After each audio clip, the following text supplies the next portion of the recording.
Vitamin Water was born in New York because New Yorkers wanted more. Like more flavor to go with all the flavor. A refreshing drink after climbing 6 flights of stairs to a walk-up apartment or standing in the subway station in 100-degree heat. Focus when I have an 8-hour shift. And Triple X after I was out all night at a club called Triple X. Drink vitamin water. It's from New York. Acura's all-new ADX, a compact SUV that isn't just built for one thing. It's precision-crafted for everything. To escape the grind with available all-wheel drive. To go with your flow with available Google built-in. Hey Google, turn it up. Okay, turning up the volume. And crafted to be heard with an available Bang & Olufsen premium sound system. The all-new Acura ADX, crafted to match your energy. Acura, precision-crafted performance. Take your vibes and go, go, go, go. Google is a trademark of Google LLC. Doctor, look! Stand aside, nurse. I'm Dr. Homebrew. Stand clear.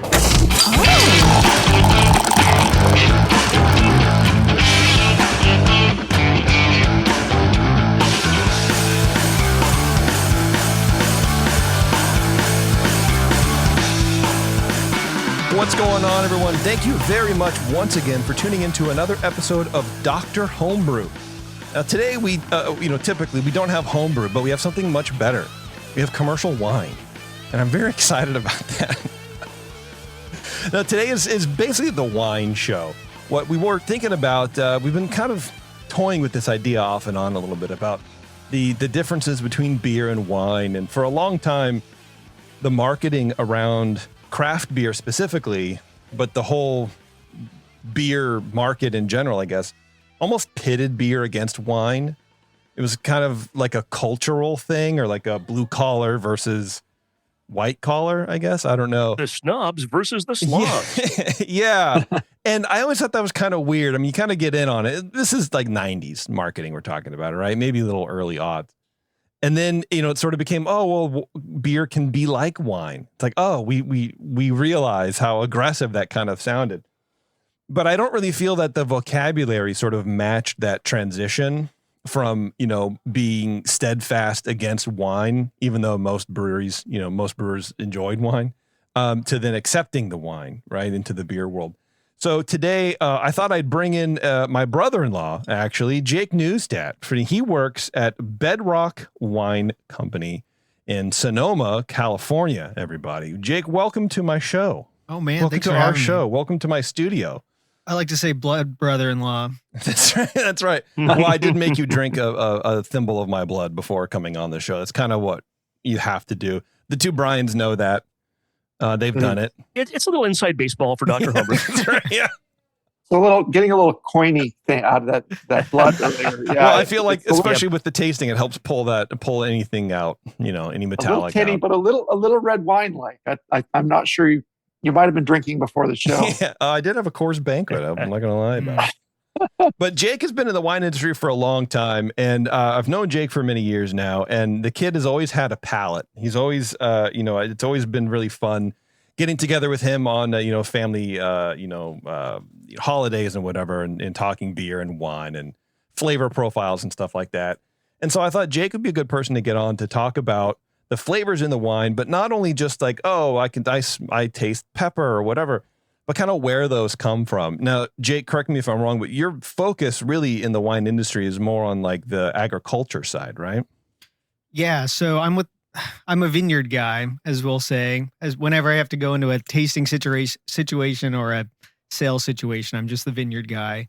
But I'm just the guy. Yeah. So I work for a company called Bedrock Wine Company in Sonoma, and I oversee all their vineyard operations. So that means cool. About 200 acres of vineyards that I either directly farm or lease and farm, different situations. But that's over about 14 different vineyards, actually mostly vineyards planted about 100 years ago. So either pre-1900 or early 1900s is kind of our focus, and we put a lot of focus into how we farm grapes. So I guess, that's a good segue into just Bedrock themselves, because I remember your first job when you came to Bedrock, or one of them was mapping like vineyards to figuring out what kind of varietals are actually in these super old vineyards that you didn't really know what was what. Yeah, I mean, I can talk about Bedrock a bit, and actually, the wines we're tasting, I brought because they're good examples of this. But Nice. what's really interesting about California wine, most people think of California Cabernet or Napa Reds or these things, but the heritage wine of California are these incredibly diverse, they're called field blends of grapes. So we'll refer to some of these as Zinfandel, but actually we go and map variety by variety in these fields, and sometimes it'll only be 60% Zinfandel, 70% Zinfandel. One of these wines, the Bedrock Heritage, actually has 27 different grape varieties in it. That's so crazy, dude. Wow. So I want to interrupt you Oh. just for a second. So if a bottle is labeled Old Vine Zinfandel, so I assume part of that is there are these like heritage, Old Vine, 100-year-old Zinfandel grapes. Can you label it Old Vine Zinfandel if it's got X% of other varietals in there because it's old and you don't know what they are? well, yes, for sure. And so Interesting. technically with varietal labeling, the cutoff is 75%, but they're not Mhm. checking that. Like if a field was picked as Zinfandel, then it's Zinfandel. They don't, the Right. TTB doesn't care about that.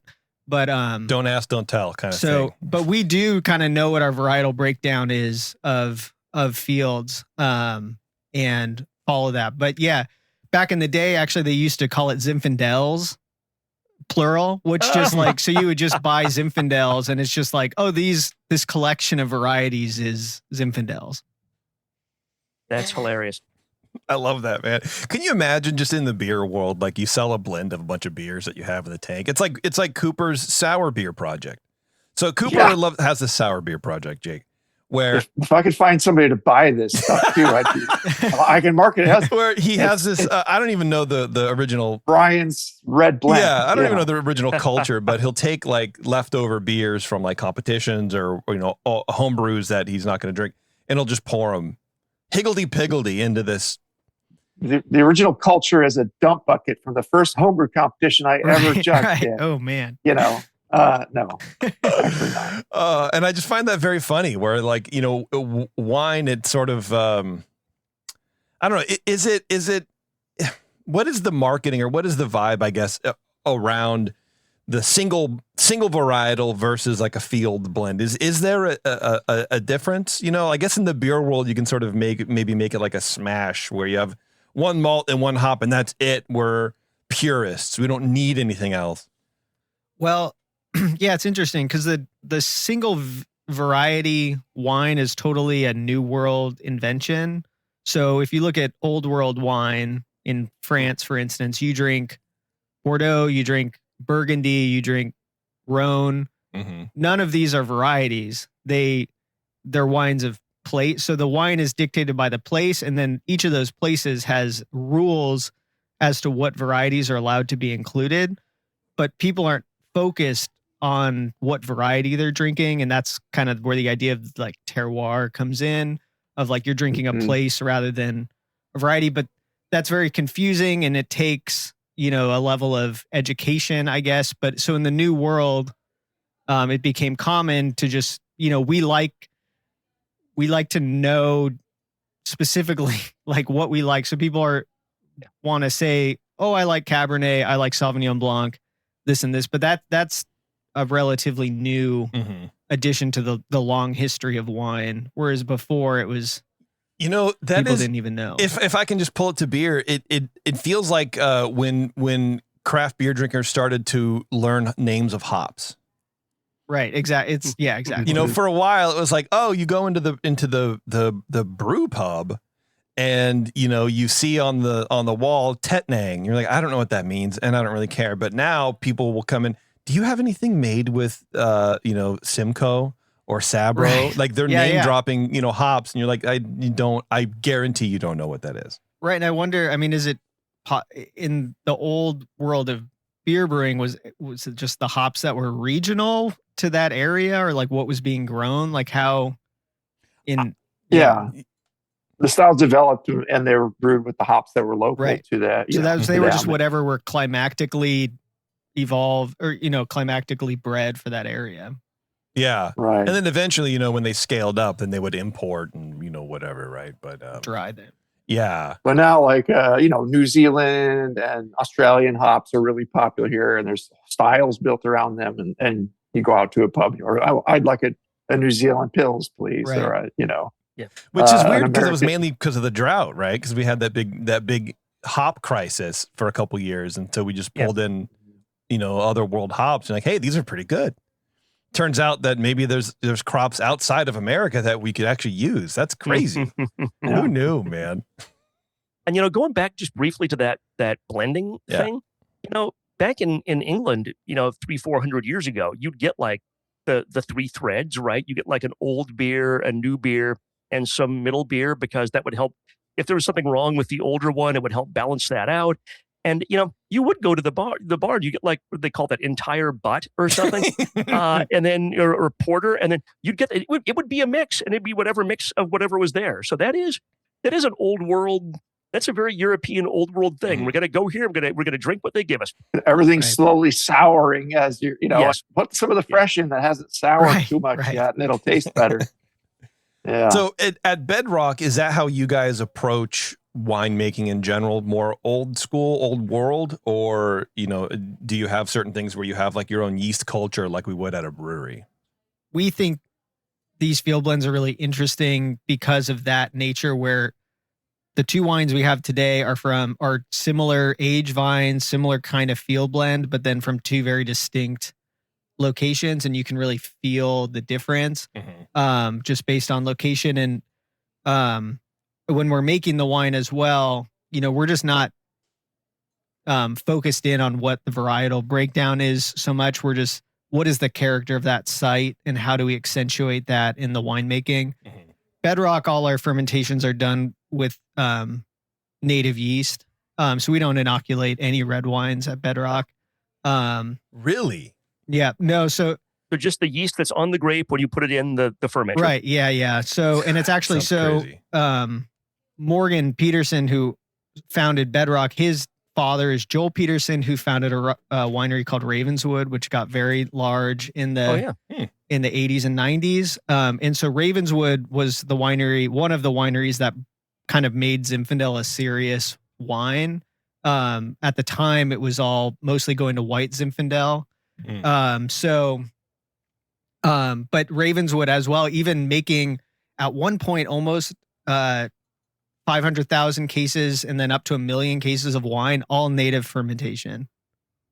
Wild. So That's it would cool. be what, spontaneous, I guess, if you wanted it. Okay. So you crush the grapes, you don't sulfide them, you just let them go. We put in about 30 ppm sulfur at crush, and that actually Saccharomyces kind of has a niche under sulfurous conditions are under sulfide. So we'll pitch a little sulfur basically to favor the Saccharomyces, and so that other spoilage organisms can't get a foothold. So the sulfur is important to get a clean native fermentation, because the Saccharomyces doesn't mind it at all.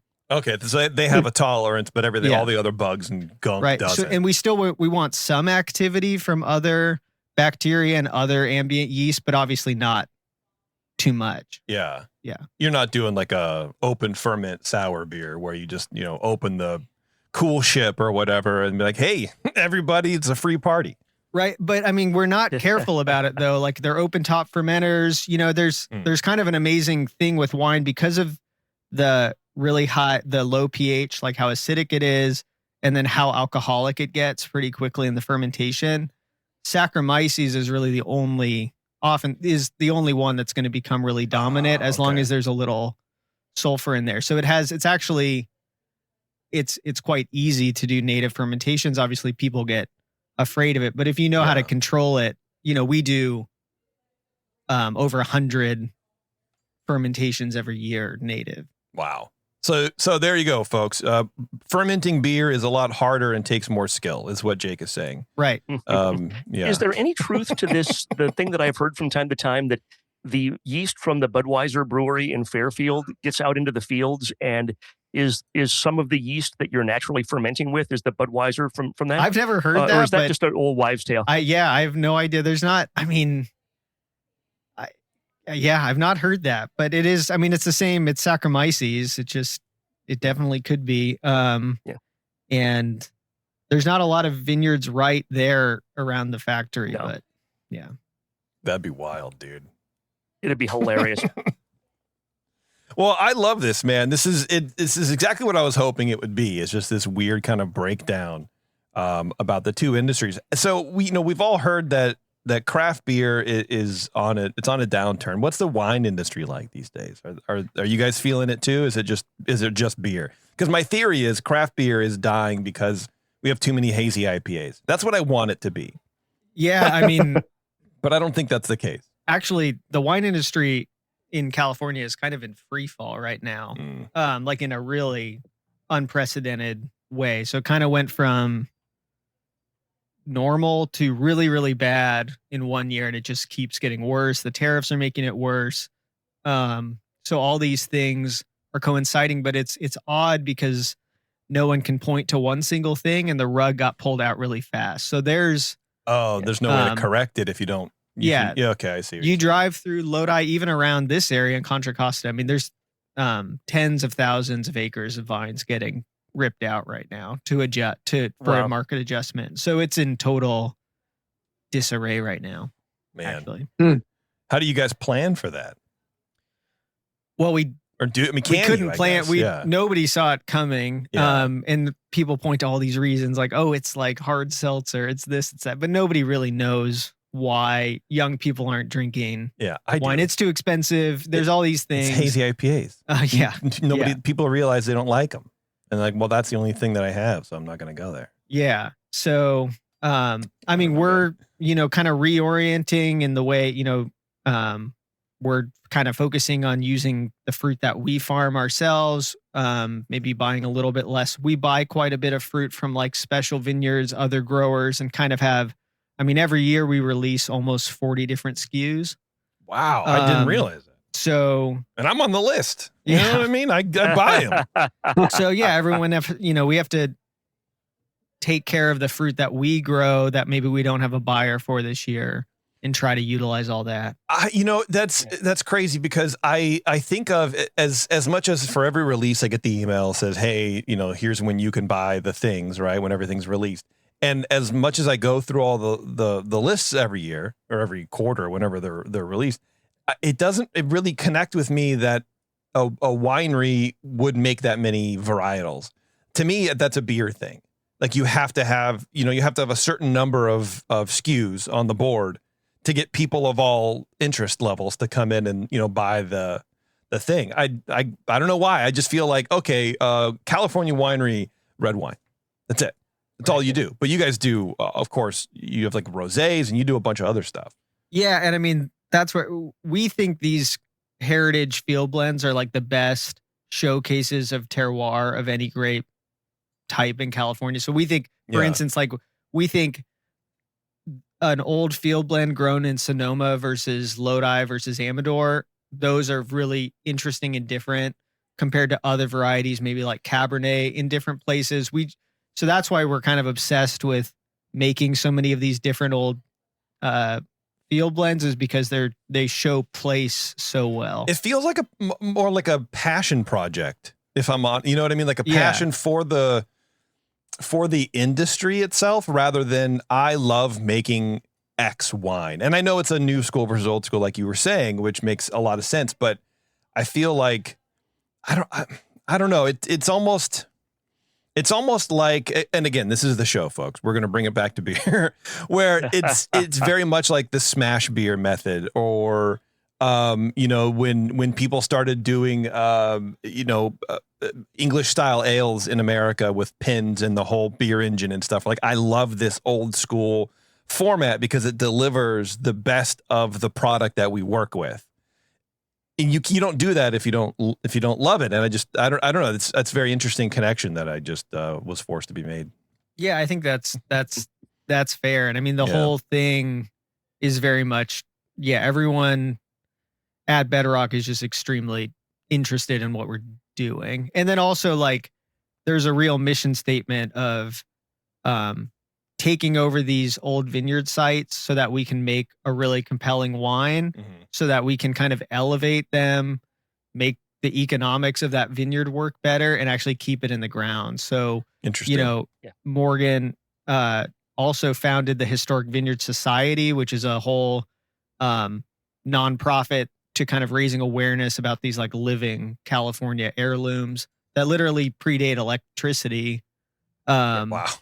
And, you know, they were all put in by horses and dynamite and without, you know, they predate the internal combustion engine as well. So it's all damn. And they're here and they're alive, and many of them are very healthy. Like the one right near your house here yields 3 to 4 tons an acre. It's from the 1890s, and that's like a normal high quality vineyard yield. The ancients planted these. Yeah. I mean, they're the ancient ones. We grow them without irrigation. You know, they're just dry farm bush vines. So it's kind of amazing that they're here. And yet Zinfandel has an odd reputation in the industry. So it's that's why it's our focus. Interesting. And you went to school up at Davis, right? UC Davis. Yep. Yeah, undergrad. UC That's Davis. nice. And because they have obviously a large wine program, but they have a significant beer program there too with Dr. Charlie Banforth. Didn't you take a class with him? Yep. He's a personal hero of basically everybody on the Brewing Network. We've had him on several times. Such an amazing guy. But how was that, you know, crossing the stream, so to speak, for the, you know, focusing on viticulture so hard, and then you're like, oh well, now I'm learning about beer. Is that an easy jump to make? I mean, I didn't know anything about what I was doing when I was an undergrad at UC Davis. I was 20, you know, I decided I wanted to do this at 20 years old, and was, you know, learning the material to pass the courses, but had no real world experience in the it's one of these funny things. Like I'm learning about an industry that I have no experience with. So in the end, yes, it was just learning a different thing. I don't come from agriculture or come from a wine making family or anything like that. So it was all, at the time, it was all new to me. Yeah. What got you started in it?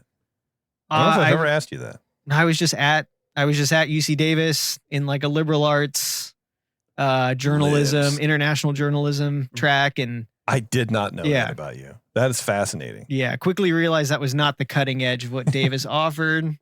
And the wine program was. So I was like, oh, this is interesting. Took an intro course. It's something that they really put a lot of funding into. Yeah. And I also kind of wisely at the time was like, oh, it's also a trade. Like I have a track after I graduate, and switched in when I was 19. So it was, I didn't really know what I was doing. Yeah. That's such an early age to be, you know, an illegal drinker, I'm assuming. Right. And then go, you know what I want to do is learn how to make alcohol that I legally can't taste yet. Right. And there are certain labs. So you start the track, you can take the viticulture courses, and then they intentionally put the enology courses second so that people are 21. Okay. Yeah. So that you can actually participate in labs and stuff, which you can't before. That's smart. Yeah. But it's also when you're 19, 17, 18, whatever, my daughter's going to graduate from high school in like 3 weeks. And people expect like, how does a 17-year-old, 18-year-old know what they want to do for the rest of their life and know what to go to school for? I mean, I changed my mind about 10 years afterwards, and I told my daughter, do whatever you want to do, because in 10 years, you're going to want to do something totally different. I'm 47, and I literally need a career path, because podcasting is not it. I don't know what to do, and I get stuck at that, where it's like, I have no idea, because I can learn anything right now. I can sit down, I can take class, I can do it, but I don't know what interests me enough to do that. It's hard. So I imagine at 19, it's a little bit, I don't know if it's easier, but I think there's more pressure when you're 47. You're going to die soon. A little bit more. Yeah, I feel like I kind of got lucky. Like I think so too. Yeah.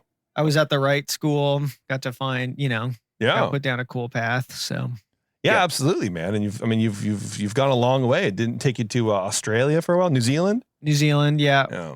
Were you making like New Zealand Sauvignon Blanc? No, I wanted vineyard experience, so I worked on a field crew for a full season down there in the very southernmost wine region, New Zealand. So New Zealand. That's like the Antarctic side. So that the south side is the cold side. So Interesting. and that was mostly. What kind of grapes do they grow down there? So it's in the Otago area. So that's right near Queenstown, where a lot of kind of the outdoorsy stuff is. And it's mostly high-end Pinot Noir and Riesling. Quite Nice. cold. We would get during harvest, the owner of the vineyard would be like, "Oh, there's a southerly coming in," which I didn't know what that meant, and that meant winds from Antarctica. So we would be picking grapes, and suddenly there'd be just an ice storm through the vineyard. Jesus Christ! So just wildly cold place to be growing grapes. That's awesome, dude. Yeah, I love that for That's you. hilarious. Yeah, I want field experience. So instead of staying around California, I'm going to go literally down to the bottom of the world. Yeah. Which is so cool, dude. I could never do that. Are you kidding me? I mean, it's tough. I mean, well, now I manage vineyards, so I speak a lot of Spanish, but at the time it's really hard. You can't just go up and find vineyard work in California as without speaking Spanish, or it's a whole but going to New Zealand, their whole industry runs on backpacker visa, people coming in to travel and work. So that's how most of the grapes get grown there is like German backpackers. It's very like Humboldt, the gold green triangle shit, where you're like, I'm passing through. I'm gonna trim weed farms for a bit, and hopefully I don't get disappeared. It's very much the cult. People just live in their camper vans and work on vineyards for a couple months, and then go continue traveling. That's wild, man. Yeah, that's crazy. Well, Shar, when we're talking about this, before the show, because we actually plan sometimes for these shows, guys. You were talking about you found the wine judging sheet or something like that, right? Yeah, I found something from the American Wine Society called the Wine Evaluation Score Sheet and Chart, and it's fascinating for those of us as brewers because it's got 5 categories: appearance, aroma/bouquet, taste/texture, aftertaste, and overall impression. Hey, those sound Does that familiar. sound familiar at all? Yes, it does. That's weird. And it's a 20-point evaluation scale. I tried to find a sheet that was filled out, but unlike beer, where there's all kinds of feedback that's given, as far as I can tell, this is like your score sheet is going to have 4 or 8 wines per sheet, meaning it's going to be a grid where each line is a wine. And you just put a number in each of those boxes for those categories and tote that up with not any substantive feedback. Even though there's a flavor wheel, there's off-flavor descriptors, just like judging commercial beer or homebrew. Yeah. But that's just none of that ever makes it in to the score sheet, as far as I can tell. I guess there would be space if somebody thought it was exceptionally. I don't know if it was exceptionally. What's that off flavor that you put the saran wrap in to get like the cork, if it's cork, right? The TCA, you might write TCA maybe, but it's not. Yeah, the sheet. We would have one entire 8.5 by 11 sheet to judge one beer, and you got like 8 lines for 8 wines on that same sheet. So like most of that, the mental and the physical process of scoring it goes on, but it just doesn't make it to paper. Is that? Have you seen the score sheet before, Jake, or is this something I just ran into some weird ass thing that nobody uses? No, and I mean I have very little exposure to wine judging. The only thing I have some exposure to is kind of the Master of Wine program and how they evaluate wines, but that's more classifying and identification of wines and kind of that flow chart. But I don't have really any experience with wine judging, and in fact, like I know the predominant wine critics, obviously Parker's a famous one, but Galoni, right? Antonio Galoni is kind of a current major one. They're certainly not. They're going off of their just innate talent. Yeah, I guess. Exactly. That's so it's kind of interesting. And do you enter wines into competition from your winery at all ever, or we don't? You don't? Why? And I guess people would do that because you want to try to win and get some marketing juice out of that, and be able to put out some press releases or something. Yeah, I mean it's funny. I think there's different generations of winemakers kind of do that differently. We'll join county fairs or whatever. And I think for certain, you're just trying to reach certain marketing niches. Certainly if you're going for like a local, more of a local drinker, but the only thing we'll do is, we'll submit wines for more like publication scoring. And we try to not, there was a whole period of wine in the 90s and early 2000s that was very much based off of scores. So like scores from critics, and that's what you would see on the shelf. People would get Wine Spectator magazine and like go through kind of scores. And there's like in the late 90s, I'd go to Whole Foods or something, and I just look down they would have the label, or you go to the good wine store. This is a Wine Spectator 92. Yeah, right. This is a Wine Spectator 25 or 95. You wouldn't put a 25 out. And there is like that idea that there's a compression of scores where, like in homebrew, at least, you get the courtesy like 17 out of 50. But in wine, it's pretty much like, it seems like, as I recall, 70 or 80. If you're that's about your courtesy. This wine isn't good, don't buy it score. Oh man. I even think an 80, certainly you wouldn't advertise anything below a 90.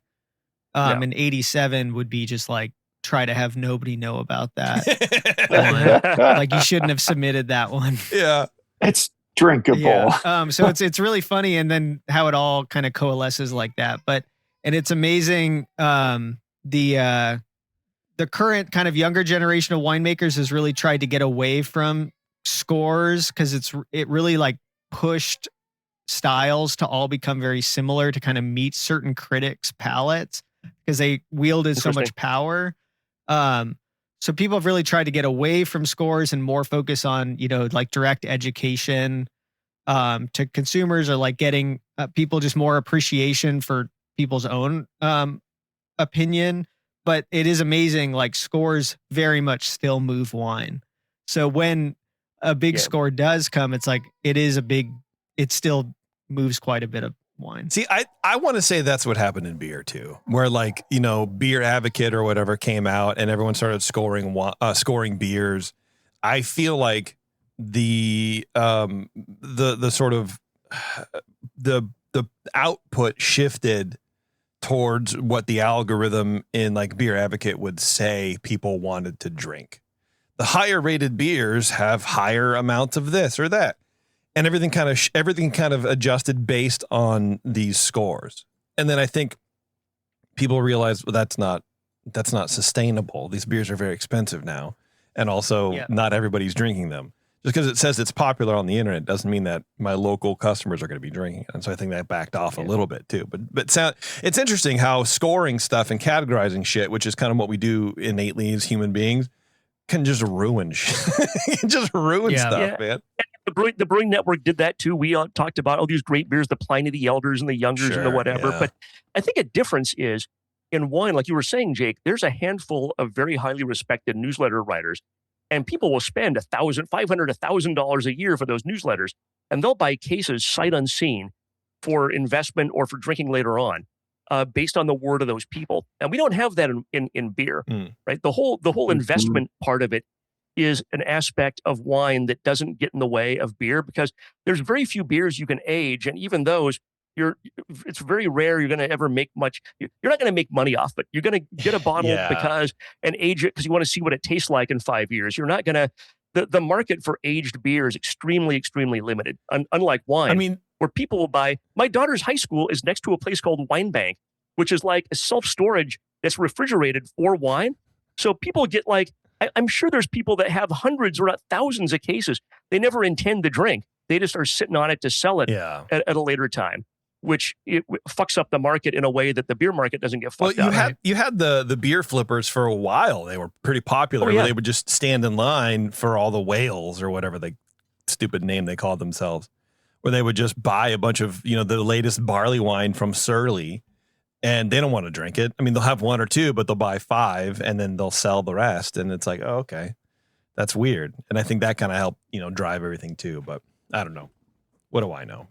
What I do know, actually, we're going to take a break and we're going to come right back and we're going to start drinking some of this wine. And I really want to talk about some of the vocabulary we can pull out of this and maybe how we can match it to beer, because hopefully at the end of this maybe entices people to want to go out and try a different bottle of wine and, sort of stretch your palate a little bit. So if we can combine the vocab a little bit, make it easier to enter, a brand new stage of drinking in their later years, then we're going to do it for you. So hang on, everyone. It's Dr. Homebrew. We'll be right back.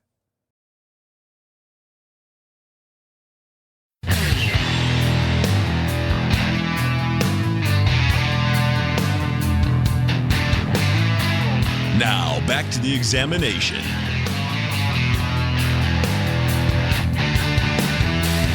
All right, thanks for sticking around, everybody. We are back here with Jake from Bedrock Wine Co., and we are going to be drinking some wine. Jake, what wines do we have here? There's they're liquid, they're wet, and that's about all I know about them. So these are two different, we call them heritage blends. So it goes back to, so neither of these are labeled Zinfandel. There's a reputation of Old Vine Zinfandel in California of being kind of this high alcohol, boozy type of wine. Very oak heavy.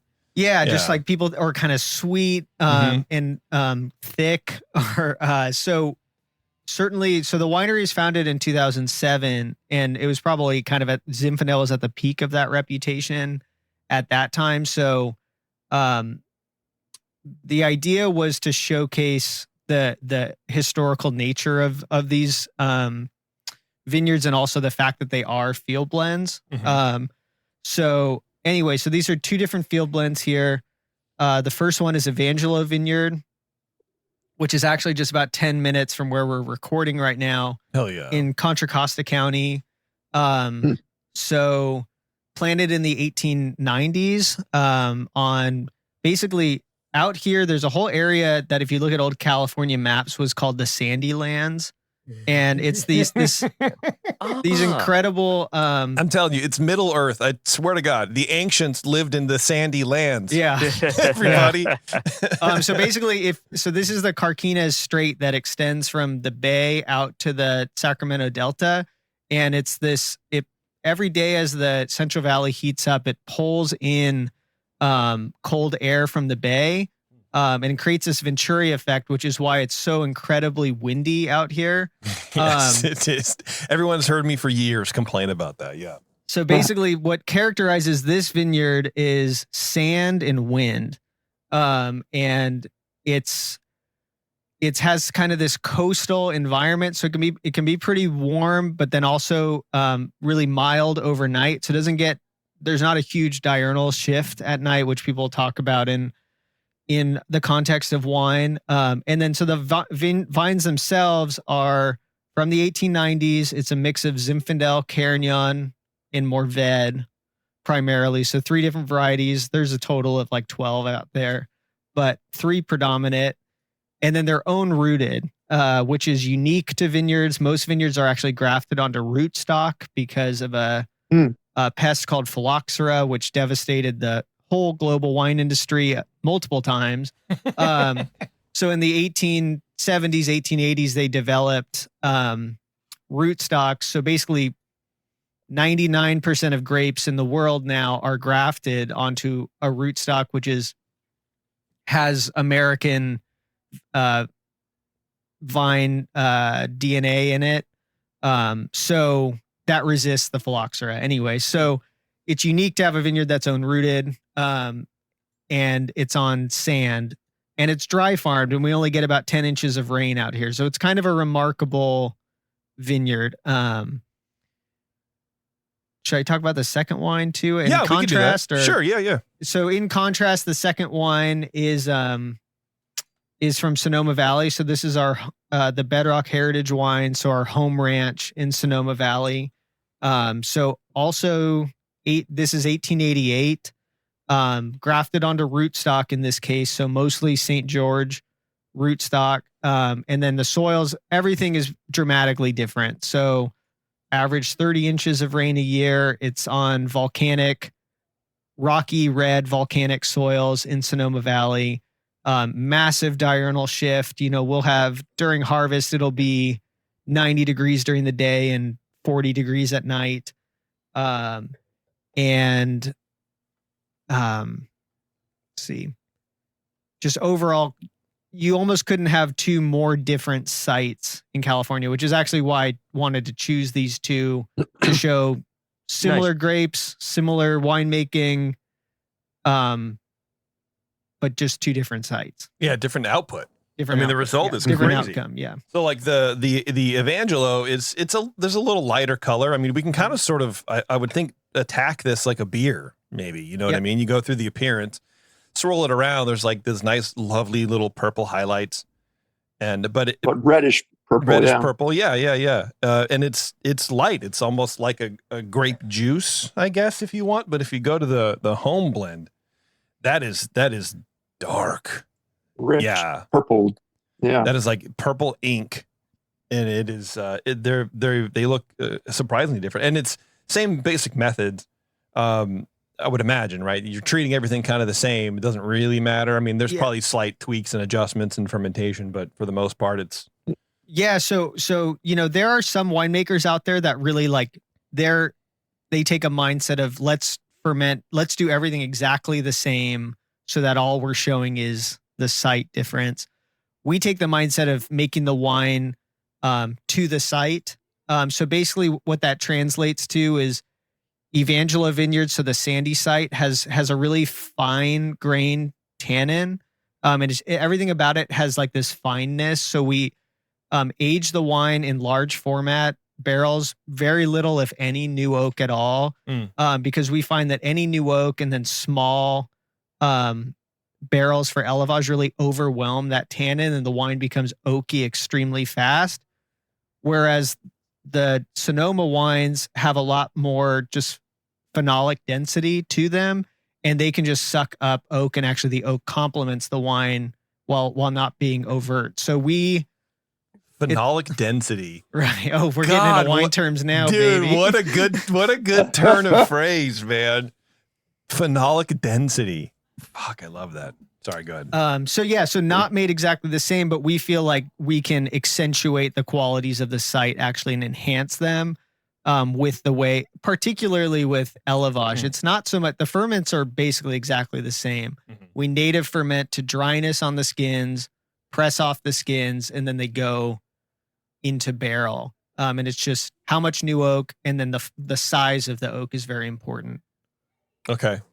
Man, that's fascinating. I wonder if, like you were talking a little bit, Shar, about the wine score sheet and how there's not really a lot of feedback. I wonder if it's because by the time you're drinking, it's like 2 years old. I mean, this is the 2023 vintage of the Evangelo. That's got to be exactly right. Be, I right? think about that. And you're right, because wine is made in the vineyard and beer is made in the brewery with generally standardized ingredients, which are still agricultural ingredients, but you generally know what you're getting if you're getting a certain type of malt or hop and making a beer. Wine's all in the vineyard. Yeah. And like Jake, you were talking about just the different terroir, the two different places where the grapes are grown. And that's going to make far more difference to how it tastes than anything you do to it. Yeah. Right. We're not even adding yeast. So really the only levers we have to pull are fermentation temperature, pressing, the amount of pressure when we press, which we don't really mess with very much. And then élevage, how we treat the wine during aging. And the blend of new versus old oak too. Yeah, the oak for sure. Do you ever get like a stuck ferment or a stalled ferment, and how do you address that? Yeah, very rarely. But yeah, we have a protocol to adjust that, which would basically involve, it depends on how far the wine, normally it's that kind of last 4 bricks where it kind of stalls out, and we'll use a mix of nutrients and basically really burly commercial yeast to get those dry. So yeah, it's kind of a rescue protocol, but normally, like I said, we do over 100 ferments a year, and it's normally just 1 to 2% that actually would stick. And it's normally because of the nutrients in the actual grapes themselves coming into the vineyard. There's just not the right nutrition for the yeast and then it can also become problematic in really hot years if the grapes come in too ripe, too sugary. Yeah. Zinfandel is very tricky because it tends to raisin in the field. So it'll be fine, and then you'll get one hot day and you can get a Brix change of 4. So it can go from 22 to 26 in 24 hours. Yeah. So that picking decision is kind of everything. And Zinfandel is tricky. So you'll have these raisins in the fermenter. It'll say it's 24, and then alcohol starts to be generated with fermentation and starts to extract those raisins. We call it the Zinfandel treadmill. So you have a potential alcohol, but you just keep extracting sugar, and you start with a wine that should have ended up at 14, and then it wants to go to 18, and that's when you get a stuck ferment. So it's watching that. Interesting. So the alcohol is pulling the sugars out of the raisins that normally wouldn't be extracted from just fermentation or maceration or whatever. We'll get an initial Brix when it hits the tank, and then the next day, often it'll be a brick and a half higher just from the raisin soaking. So Zinfandel, people love to talk about like, oh, Pinot is like really hard. We like to think Zinfandel is one of the hardest grapes to make for that. The picking decision is quite challenging. So when we're actually sampling the grapes in the field, which we do like every couple days during harvest, we crush them all up, take a sugar, but then we do it the next morning too to see what is that soak up. Sure, what the change was. So then that's our real number, because if it's at 24, it's probably actually 25 or 25.5. You know, that makes sense because you hear all those old stories of ancient peoples trying to increase the alcohol in their wine, their homemade wine, by soaking raisins in there. Yeah. I never really understood how that. I just assumed it was like, oh, because the wine absorbs the sugars and pulls them out, but it's the alcohol pulling them out like that. Yeah. So it can just keep pulling them out. And I think that's also part of why Zinfandel became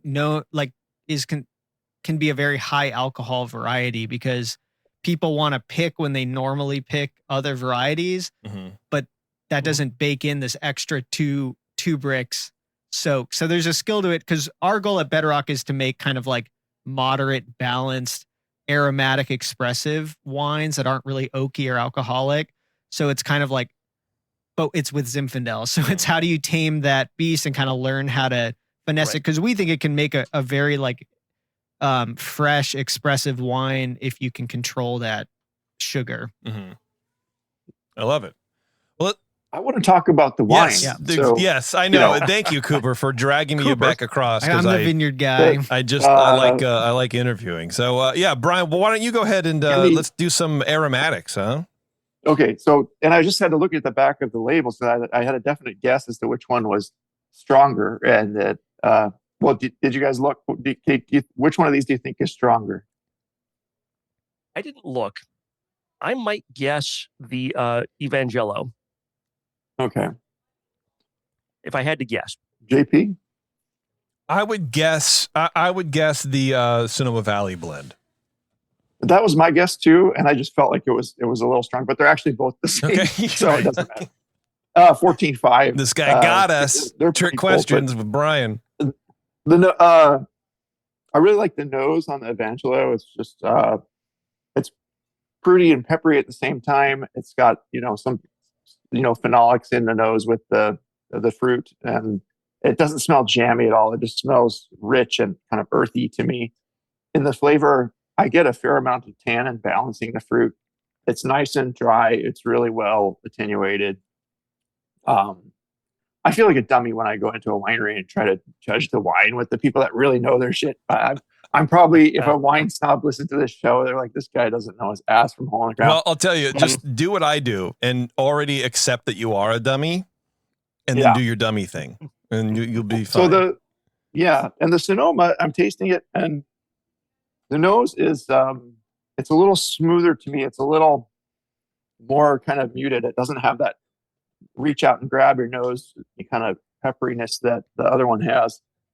But it's quite a pleasant, fruity jam. Not really jammy, but like plum and dark currant kind of nose. Yeah, it's that currant and like pepper, like currant and like cracked pepper versus maybe the fruit from the Evangelo.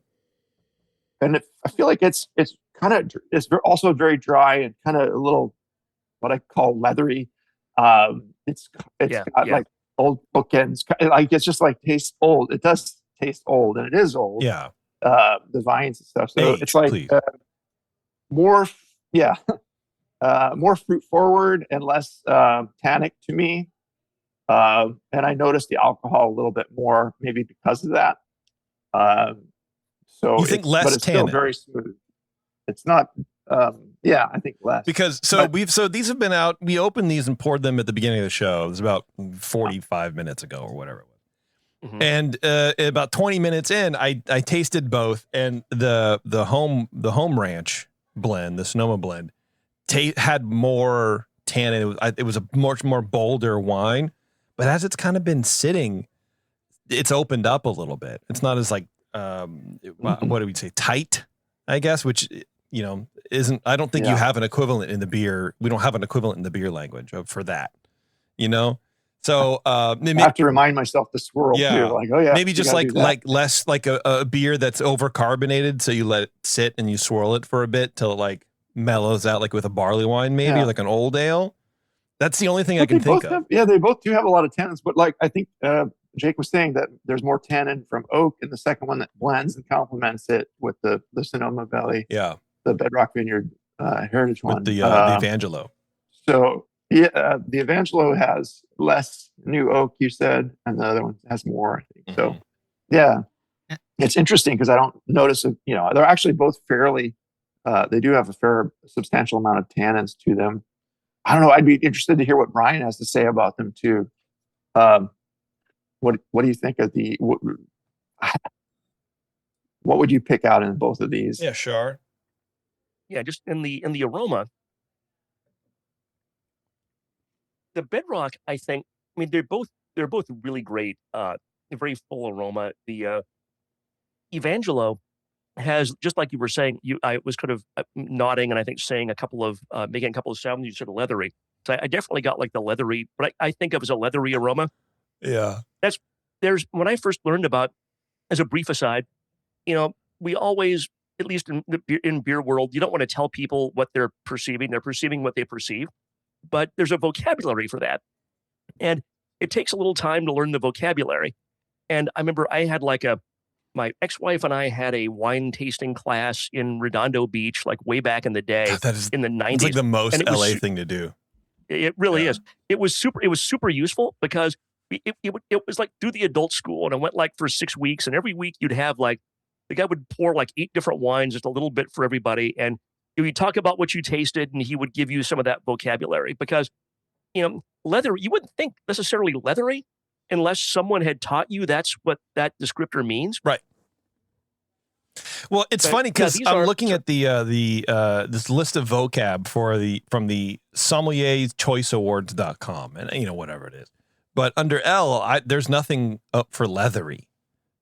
So I wonder. We just made that up today. Well, I mean, it's something that we talk about at least when I do, and when Wine and Jake and I talked about it too. But Jake, is leathery kind of like a descriptor that you guys talk? Okay. And it comes, I mean, you'll talk about what type of leather too. Are we talking about Spanish leather? We're talking about kind of like saddle, old Are saddle. You serious? Leather? Yeah. God I mean, damn, dude, I love that. So it's like sometimes there's like a fine, fresh leather smell, and sometimes it's like an old dry leather. You can really get, but I mean, it comes up a lot in wine, especially old world wines. I feel like you'll get that character more. Kind of medium aged book leather. Right. Yeah. There you go. That's right there. Well, it's funny because I might be conflating things, but either I made a joke or Nicole Ernie said something serious. Either way, it was a long time ago, and it was about the term crackery. And then one of us, maybe let's pretend it was me because I'm going to make it. It was funny.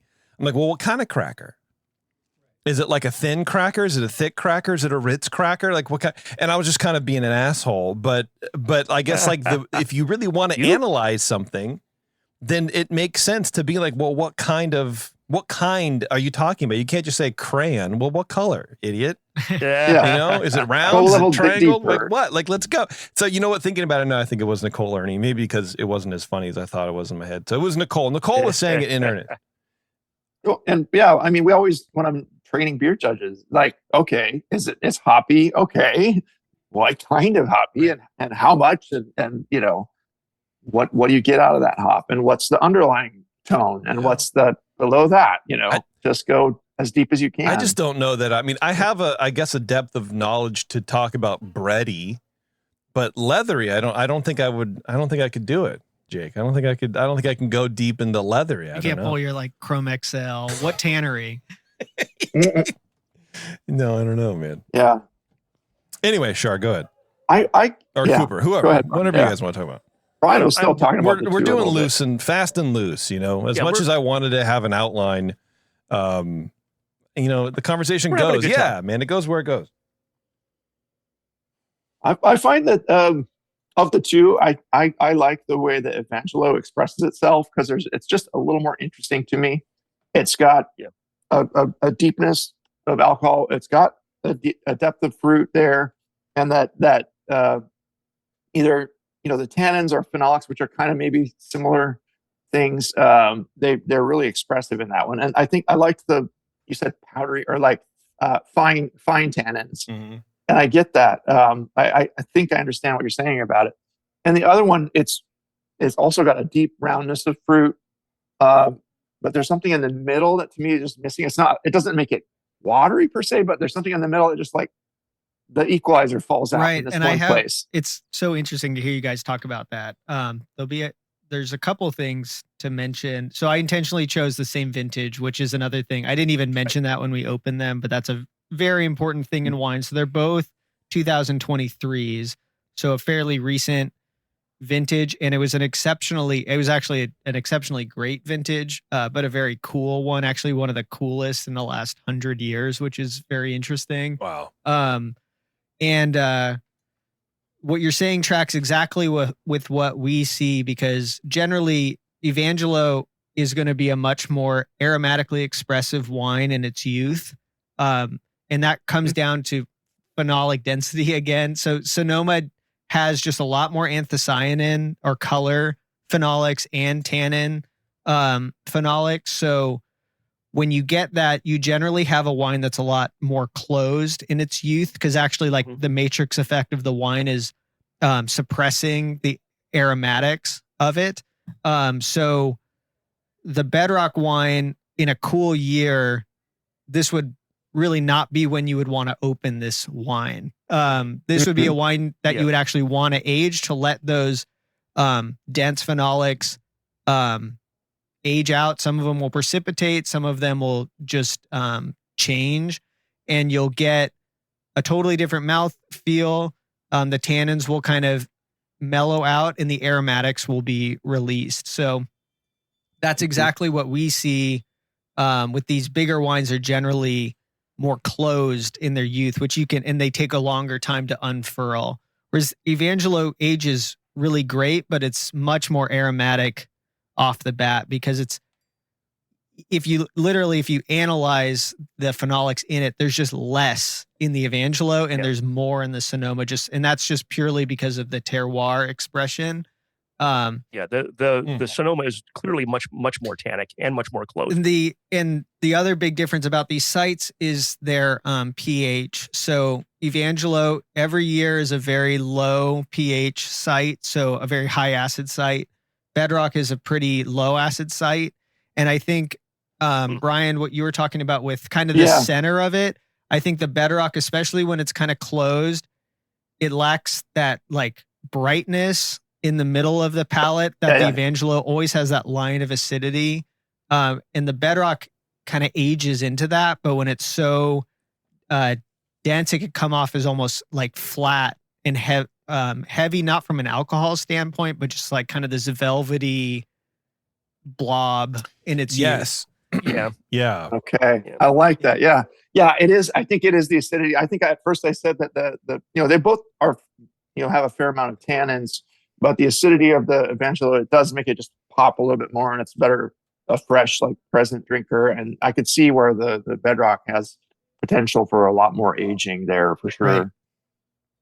And that's cool. Yeah, I love the aroma of the Evangelo because it what I like and what I really started to explore more, Jake, when you started coming around, is these lighter sort of Italian French table wines, I guess, for lack of a better term, because they're lighter, they're more approachable. You don't have to worry about what you're eating with them or whatever. They're just a nice light kind of drinking wine. And especially coming from, California. I mean, we both come from California, but you know what I mean? Like my wine experiences were, well, like Ravenswood for like really expensive wines or whatever. Very heavy, very oak punch you in the face. And my friend Mike and I, we would go wine tasting and we'd go pick up all his deliveries and we'd just drink a bunch of shit where Duckhorn or wherever the hell you had to go. And it was like all these Zinfandels were just in your face, hot jam and tannin, and I'm like, okay, this is wine. I guess I like it because I was into barley wines at the time. So yeah, it's like a thing, right? But I like the kind of lighter side. As you get more into flavors, it's more like drinking lagers, I would guess, maybe, because you there's more of an expression there rather than just like in your face one or two things. You can sit there and like figure out, when you get like a really beautiful German Pilsner and it's sort of perfumey, you get that kind of level. You're like, oh man, that is awesome that I get to experience this. That's the way I feel about with a wine like this, with a lighter profile wine. Another thing I noticed is the legs on the Evangelo are much more pronounced, and it just tracks down. And they really are. The Bedrock. I was not observant about that. You're totally kind right. of just smears down, and it's thick, and you can see that it's viscous, but it just kind of smears down. The legs don't really form the same way. And I don't know. Can you talk about the legs in wine and what difference do they really make for any purpose? I mean, how it coats your tongue or something, maybe. I don't know. I should know. I actually don't know much about that. It's not something we talk about internally. Legs. Really, I think people used to think it had to do with alcohol, but I know that's not true. It's part of it, but it's not the full story. That's what I heard. I think it was Bamforth, that Bamforth show. We talked about legs, or maybe it was one of the wine making shows we did on the session, but yeah, legs are just like, basically anything it's just showing you there's alcohol in there, but it doesn't really necessarily mean anything. It just looks cool. I don't know. That's what I thought too. You mean though? Yeah, the Bedrock almost has dirtier kind of like, it's it's very interesting. It's got legs, but it just kind of smears down. It kind of forms in globs there, and then the other one, they're thinner pronounced. streaks. Yeah, it's heavier. Shit. Maybe we just proved someone else, not me, wrong. That it does matter. And it's the same amount of alcohol, so it's something else. I mean, the sugars or something else. Yeah, sugar tannins, maybe. Yeah, I mean the matrix. Yeah, the whole. Right. It's a complicated liquid. It's an interesting way to think about it, the internal matrix of the wine loosening, and instead of just saying, oh, it just ages, it just relaxes. Mm-hmm.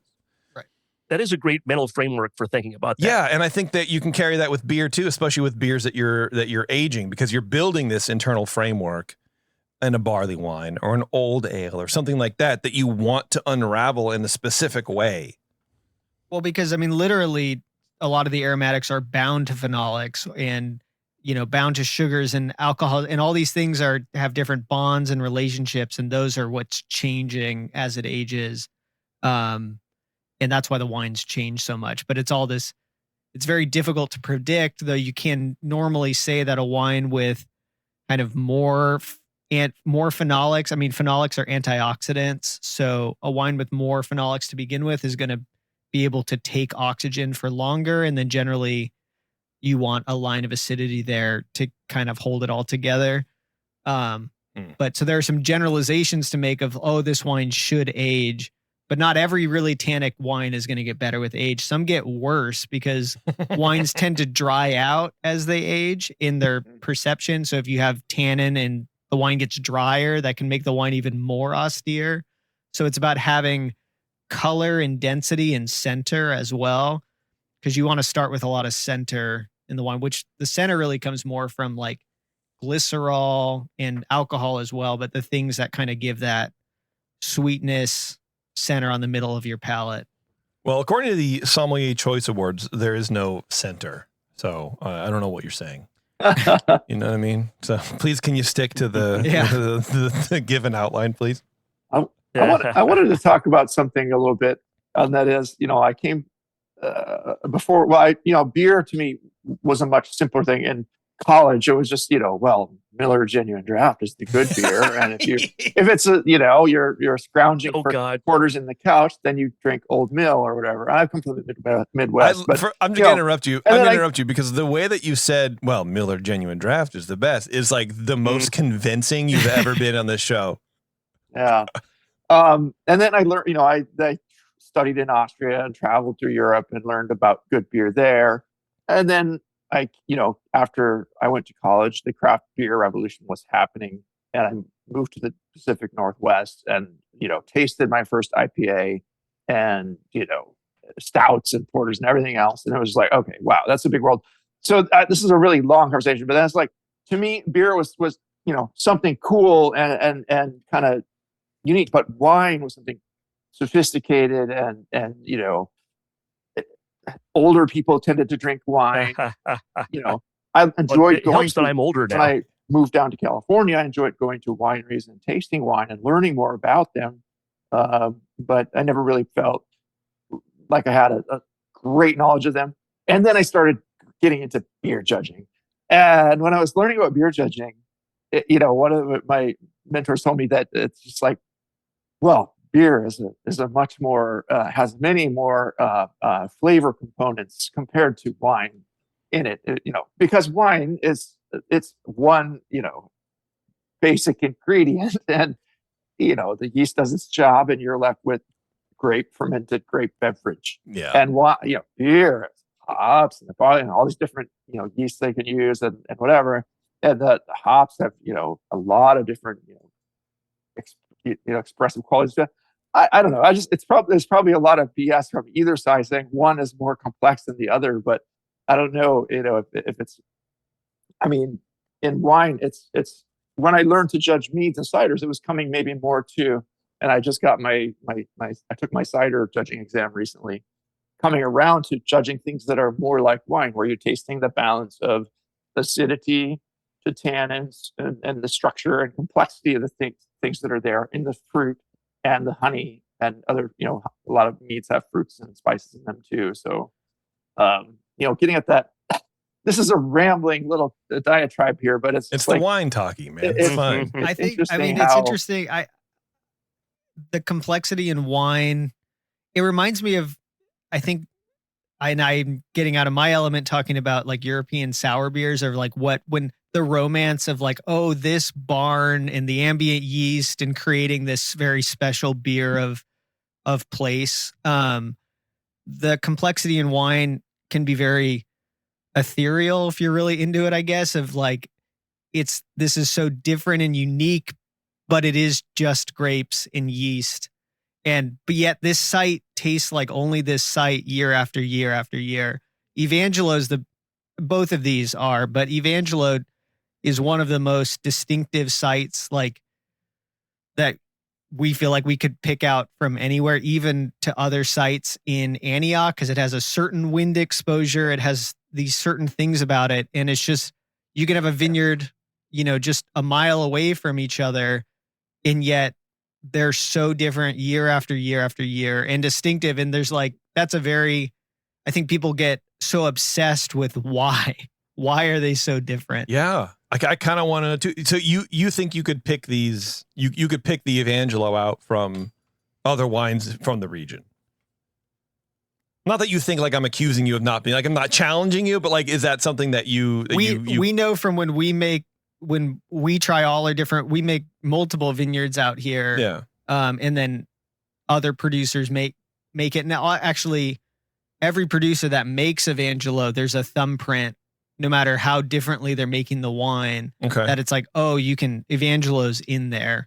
Where it's like, we have kind of an internal blueprint for what Contra Costa Zinfandel tastes like, but then below that, what Evangelo tastes like. Okay. So it's like, there's kind of the broader region and then certain special single vineyards. And that's why, like, there's literally a tradition of thousands of years in France of like, monks were classifying these vineyards of like, this is the region, but like this vineyard is this vineyard alone. And that's why that whole culture of like single vineyards came, and it's obviously Yeah. a very real thing in human history to identify certain parcels that for whatever reason create this wine year after year. And people, I mean, yeah, that's what people get obsessed about. It's funny. I was But no, listening to this whether- podcast about, I think it's called Fall of Civilizations, where it's just this British dude researching why civilizations fail. And he was talking about like the Vikings in Greenland and shit like that, and how they came over from wherever, I don't know, it was painting Denmark or some shit. I don't remember what I Ireland was or whatever, doing. yeah. But he was talking about how they worked the earth because it was so hard to grow crops and the amount of work that they put in. And it was the same with the Aztecs he was talking about too, where like it's not really the best growing region for product, but year after year things would change. The climate change at the time was affecting it too, and the quality of crops would drop. But some farms had more luck than others, and they would farmers would actually fight over the good plot of land to then grow crops for everybody, but then that would slowly dwindle. And it's just like, it's a really interesting concept about for a podcast, like why these things fail. It's not just because, they got invaded or sickness. There's such a multifaceted viewpoint, but that is interesting where the land can just produce in the same region, in the same area, different quality product. And I don't know that you really necessarily see that carry over in beer, because we know it happens. When we all, do a sniff test for hops, or, we eat the grain and we look at the fan levels on the sheet and we go, okay, well, that's what it is. But, once you go through the whole process of making the beer, I wonder how much that matters in the end. I don't know. Can you tell a Midwest barley versus a, Oregon barley? I don't know. In the flavor? These are all good questions. We're not going to answer them. No, we're not today. going to answer today, but I guess the other side of that is it doesn't matter, because, the sum of the parts don't necessarily need to be, sometimes they're better than the individual parts and sometimes they're not. I don't know. It depends on what you want to get out of it, but let's take a quick break. We're going to come back. We're going to wrap it up here, I think, a little bit, maybe do some more vocab, some more tasting, and then we're going to split. So hang on, everyone. It's Dr. Homebrew. We'll be right back.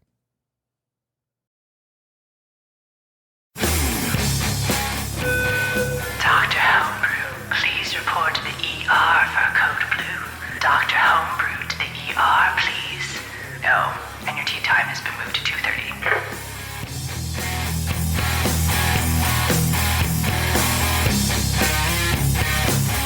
All right, thanks for sticking around, everybody. We are back here, and for our final segment, I think what we're going to do, and this is my idea, nobody else had this idea first, this is totally my idea, is Jake, do me a favor. Do you think maybe you could talk a little bit about how to buy wine? Again, it's my idea, totally.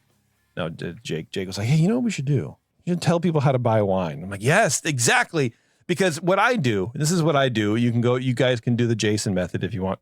I look at the label and I go, man, that is a cool drawing of a fucking penguin. I love this wine. And then you'd bring it home and I'll it's look at the serviceable. label to know like what the varietal is, and if it's a winery that I've bought something from before that I like. Yeah.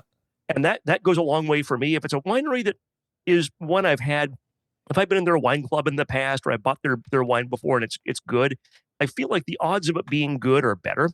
I'm sure there's a logical fallacy of some kind, but that's often what I do. I do that. That's very much with beer, where like at this point, I've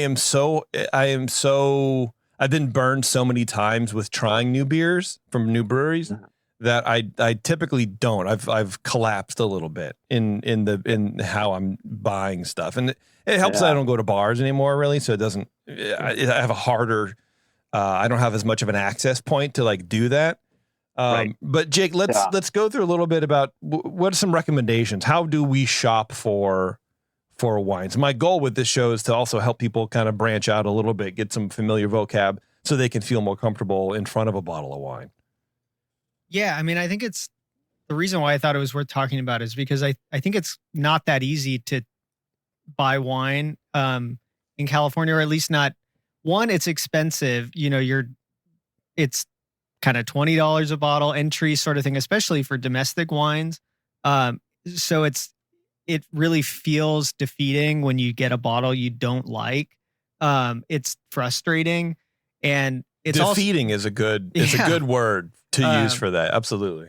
And They it's took my $20 right. Yeah, I'm so fucked. and I get this. They got me. Yeah. Well, and it's fraught because buying wine in a grocery store, which is kind of most people's like most common interface with wine, is a really bad experience in the new world because most of the wines you see on a grocery store shelf are made by like a small handful of mega corporations that are basically slapping they've bought up wineries and are slapping labels off of essentially these kind of mass produced kind of, I would say, soulless products. And it can be one, it's overwhelming because there's so many labels, which I know people are used to with beer now, but it's like there's so many labels. And then, but at a grocery store, there's a very little chance of hitting on something compelling.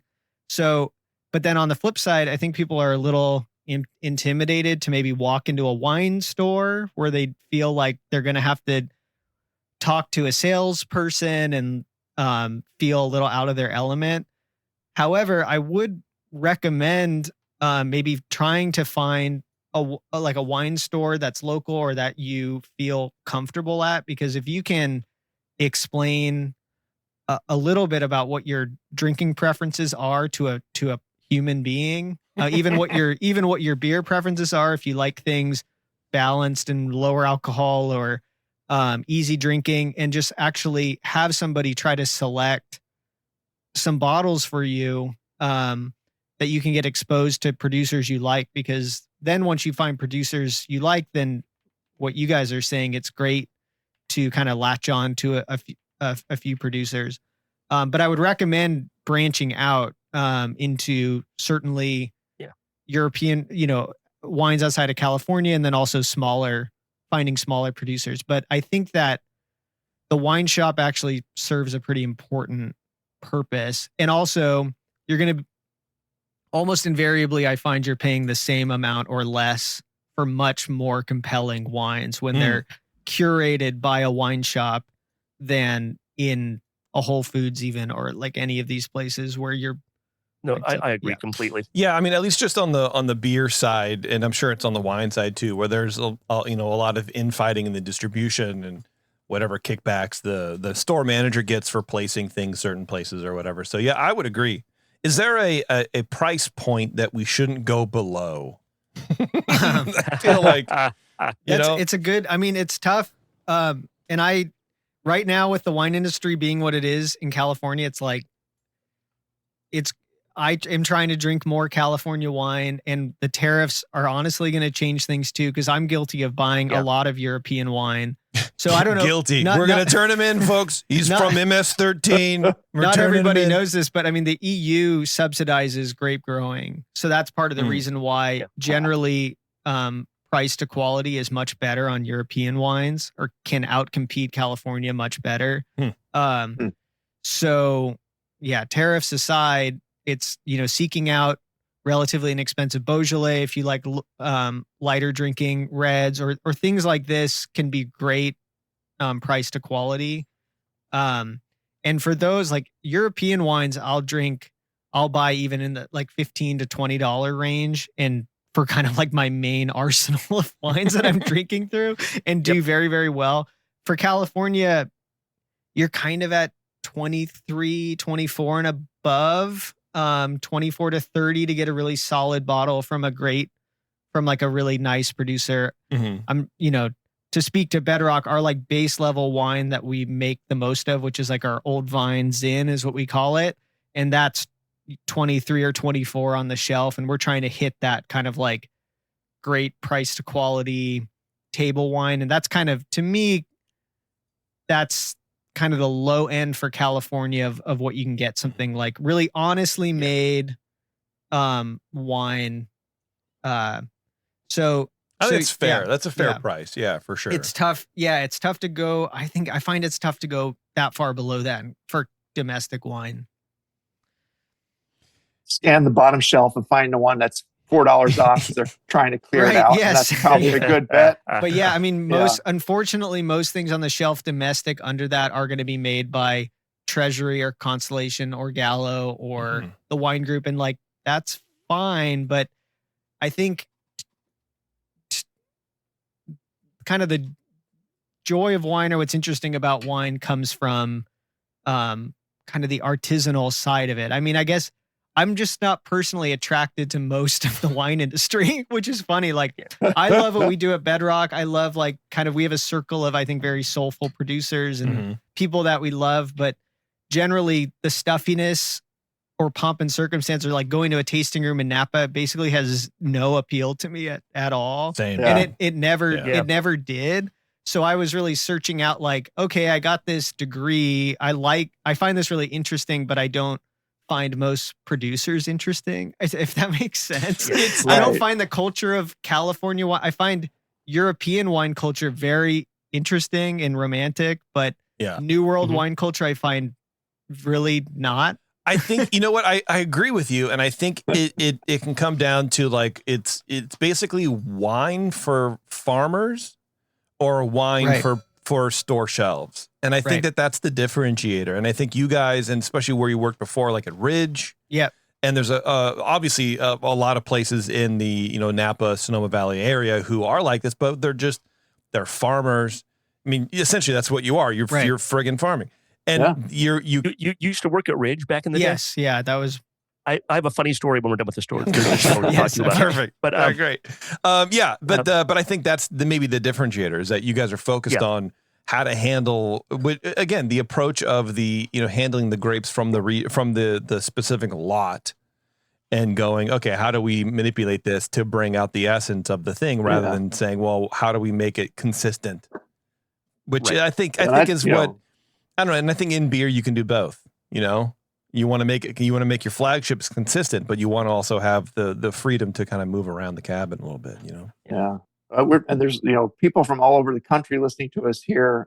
Hopefully somebody's listening to us, but we have to acknowledge that we're very spoiled here in California, and that I can go down a winery, and Livermore is one of the, oldest wine growing regions, in the state, if not the oldest. And I can go down and find someone that makes really good dry Italian style reds that I love, and they win awards. And there's a place called Cuda Ridge here that is, my favorite local winery here. Nice. And they win awards in the San Francisco wine competitions all the time. And they focus on what they do well, and what, it's nice dry Italian style wines, and it's, really good stuff. And some, I would rather just go down there and buy something from them than going to the grocery store and trying to sift through what is good or not. Although most of the local grocery stores here will have a local wine section that you can, forage through and sometimes find some gems for not. Yeah, especially if you don't have a wine store in your area. But in the Bay Area, if you're looking to do that, I would recommend going into Berkeley and going to Kermit Lynch.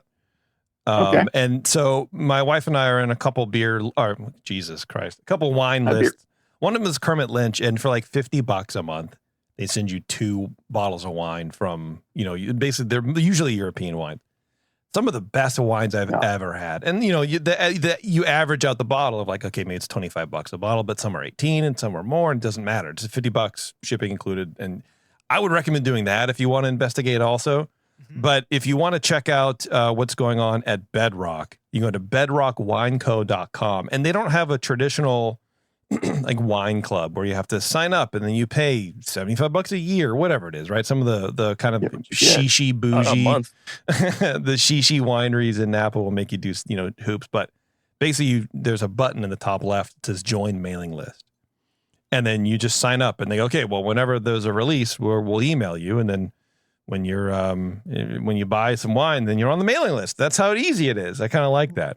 And you get the list, and it's like a flat rate shipping, and there's fantastic wines there. So definitely go Bedrock Wine Co. Check it out, because it is, drinking wine in California, it is one of the more unique wineries that I've had the pleasure of drinking a lot of bottles from. And it's not just because Jake is within knife throwing distance of me, but it's even when he was working at Ridge, it's like, damn, this is good. This is good wine, and it's nice to be able to talk about stuff like this, especially in the Bay Area for breweries.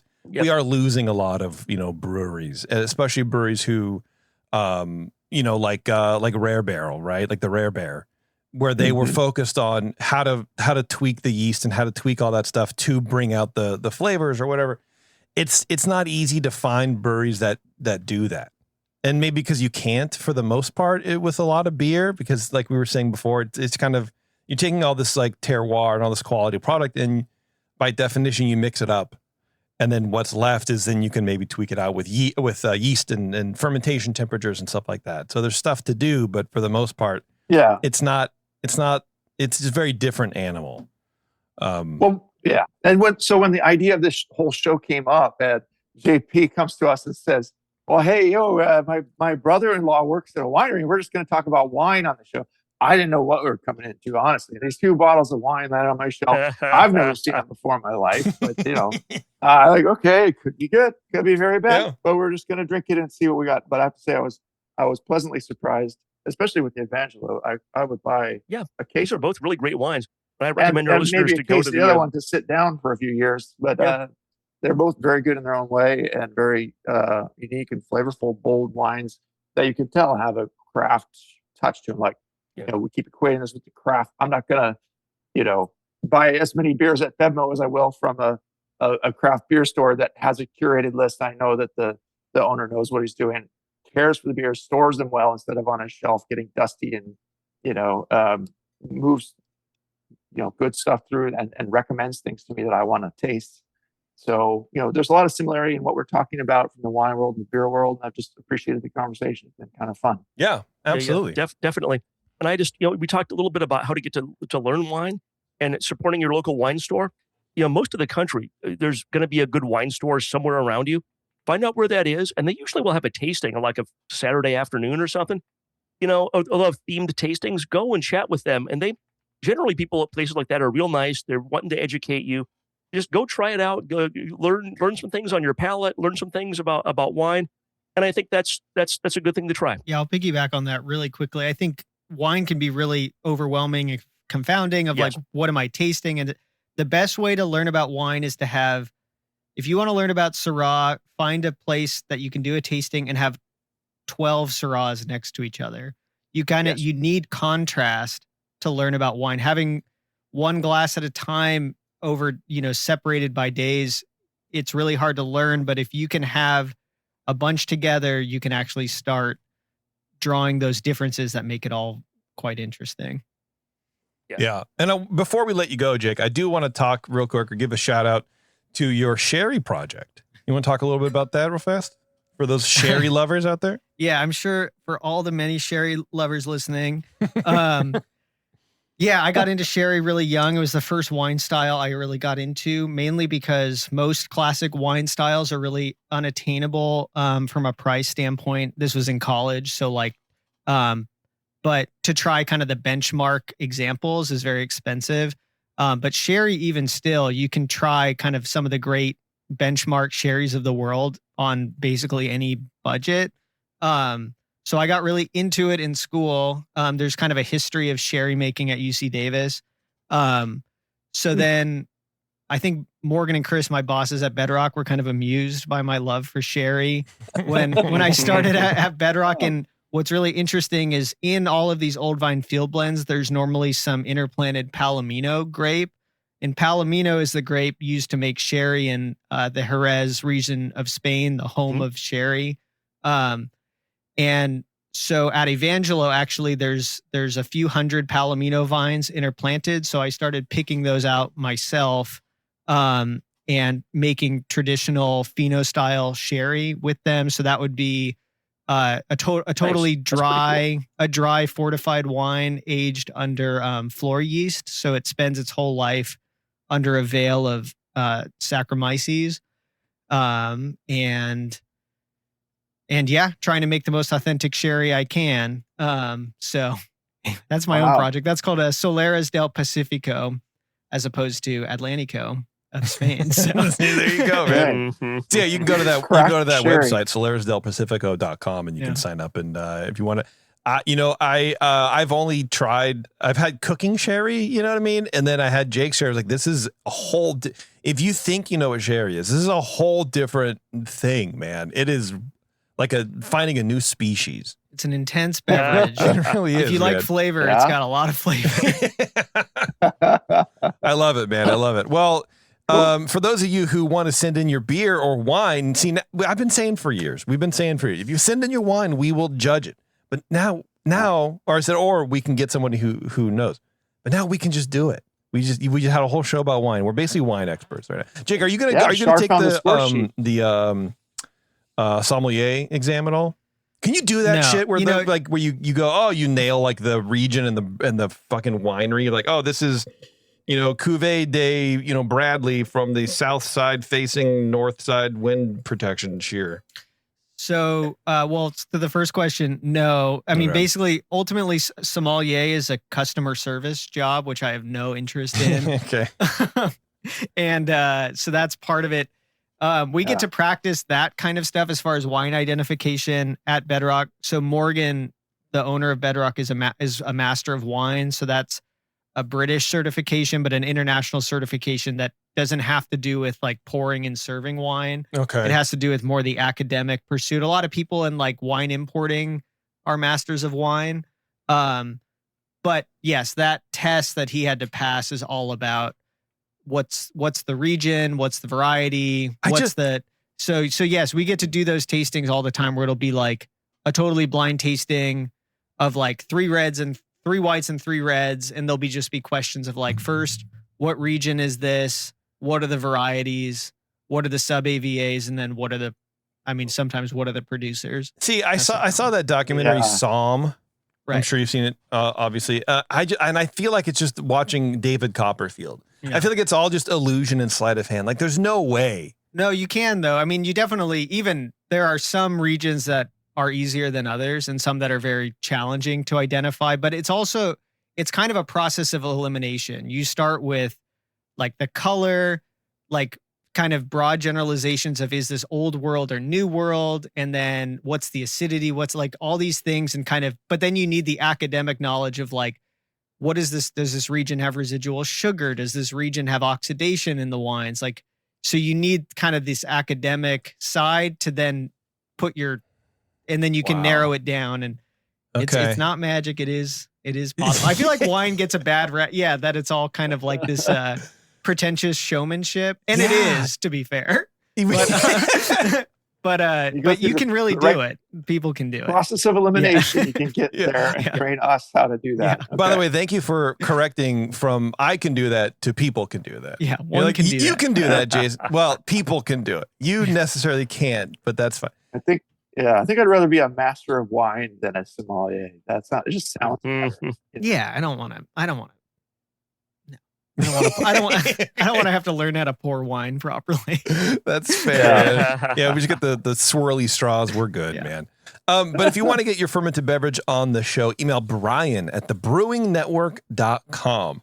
You'll get on the list. He'll send you the form. We do have some homebrews waiting. I need to distribute it to you guys. And we're going to have a whole show about, I think, judging them. I forget what it's about. There's something. It's the Y2K brew competition that we've been talking about for years now. The Y2K challenge. We're judging beers to the 1999 Beer Judge Guidelines. Oh, man. We're having some beers brewed by experienced brewers who know the styles as they existed decades ago.